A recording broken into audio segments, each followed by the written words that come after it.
So I only run 3.5.7 on my drones, so today I decided to change that.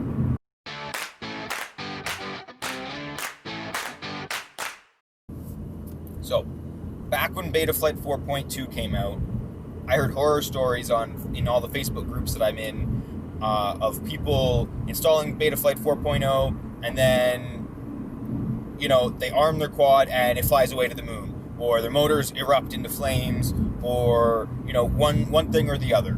It was just a lot of bad things I heard about Betaflight 4.0, and so I've always run Betaflight 3.5.7. Trusty old 357 flies the best. But then Betaflight 4.1 came out, and more and more people upgrade, and now Betaflight 4.2 is out. So I figured, hey, Betaflight 4.2, perfect. It's time to upgrade. It's time to tune. It's time to do everything.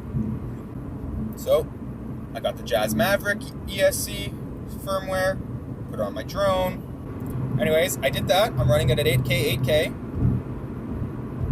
and I don't get any errors, and I don't get really too much CPU utilage or anything like that, so I think I'm good. And then I went on to the pit tuning, and from there I pretty much did the same thing as yesterday. I took stick feel, so feed forward, down to 0, or as low as it'll go, and then I went with the PD balance to the far left until I got bounce back, and then I went one notch up from that, and then I went down from there to the PD gain, and I increased that until I got the oscillations, and I stepped one down from that, and then I brought the feed forward on to get the proper stick feel.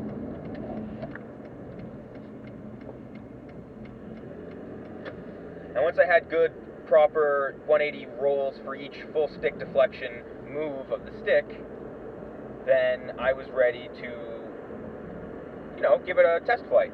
So from there I did a test flight, and it was just off.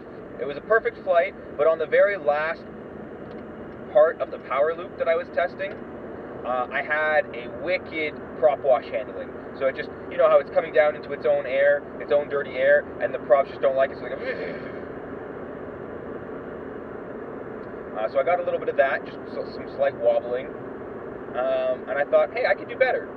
So I went into Betaflight, and I took the master multiplier, and I put it to 1.1. Well, actually, I put it to 1.2, and Betaflight said, hey, that's too much, you might get a flyaway, proceed with caution. And I'm like, I really don't like that warning, so let's drop it down. So I dropped the master multiplier to 1.1, and from there, I think I have a really good tune. Because after that, I took it for the rest of that tuning pack, which is about, 30 seconds. And then I did a whole fresh pack after that, and there was not a single thing of oscillation, not a single wobble, nothing bad. Nothing bad the entire flight. And I was trying to bring it out a little bit, but I was just flying regular. Let's see if I can't get some gas here.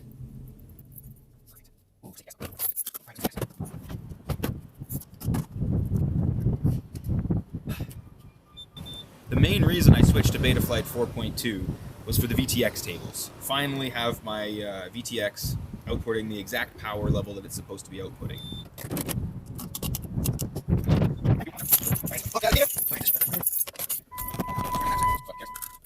So yeah, what I noticed was when I was flying Betaflight 357, the voltage, I always put it in the top right hand corner, in the top right of my screen, would always be pretty stable, and it wouldn't fluctuate very much, but I would also have a camera voltage sensor cable hooked up, so I also had camera OSD, and that was giving me my battery voltage as well, and that was much more all over the place, fluctuating a lot more, going down, going up with different throttle positions and stuff like that, and I always thought that Betaflight was pretty much averaging out my battery voltage, and that the camera voltage sensor wire was the actual true voltage. So now what I'm noticing in Betaflight 4.20 is that the battery voltage is all over the place, and it's the exact same as the camera voltage sensor wire. So it's just more susceptible to the voltage change now, I guess. It updates a lot more frequently. It's a better representation for what your battery voltage is actually at. that's my thoughts on Betaflight 4.2.0. If you haven't updated yet, update. It's worth it. Please like, subscribe, comment below your thoughts. Have you ever tried to go to Betaflight before and it didn't work? Or what happened? Give me your story.